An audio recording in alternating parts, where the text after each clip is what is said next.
তিক্ততা ভুলে প্রাক্তনকে জড়িয়ে ধরলেন করিনা। অল্প হলেও কি অপ্রস্তুত শাহিদ? অপরদিকে আমি কাফি বাংলায় গান গাইলেন জ্যাকলিন।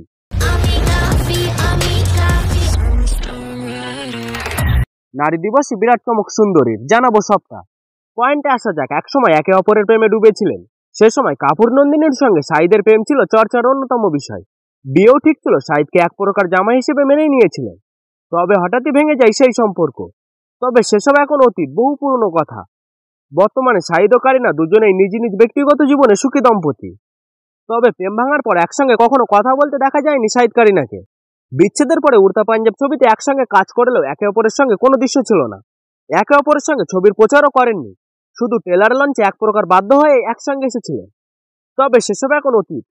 এবার সকলকে চমকে দিয়ে জয়পুরে আয়োজিত আইফা 2025-এর সাংবাদিক সম্মেলনে কাছাকাছি এলেন দুই প্রাক্তন শাহিদ ও কারিনা। অতীতগুলো শুধু পাশাপাশিই দাঁড়াননি, একে অপরকে আলিঙ্গনও করেন, এমনকি পাশাপাশি দাঁড়িয়েছিলেন তারা। আর এই ভিডিও নেটপাড়ায় উঠে আসতে কমেন্টের বন্যা বয়ে যায়।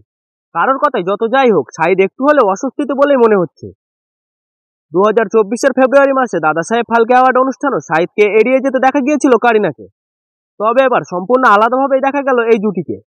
আর তাই এবার আইফাতে তাদের এভাবে দেখে কিছুটা হলে অবাক হলেন সকলে। শাহিদ কারিনা সহ অন্যরাও সকলেই 2025-এর আইফাই যোগ দিতে জয়পুরে রয়েছে। এবার এটা 25তম বর্ষ। মূল অনুষ্ঠানে দাদু রাজ কাপুরকে শ্রদ্ধা জানিয়ে কারিনা মঞ্চে পারফর্ম করবে বলে জানা যাচ্ছে। শনিবার 8ই মার্চ এই অনুষ্ঠানের শুরু। আগামী 9 মার্চ রবিবার গ্র্যান্ড ফিনালে অনুষ্ঠিত হবে। অপরদিকে আন্তর্জাতিক নারী দিবসে বড় চমক দিলেন অভিনেত্রী জ্যাকলিন ফার্নান্ডেজ। এবার বাংলায় গান গাইলেন নায়িকা। কয়েক মাস আগে স্টম রাইডার শীর্ষক গানে শ্রোতাদের মাঝে আলোড়ন ফেলে দিয়েছিলেন জ্যাকলিন। এবার সেই গানটারই বাংলা সংস্করণে গলা মেলালেন জ্যাকলিন। নাম আমি কাফি।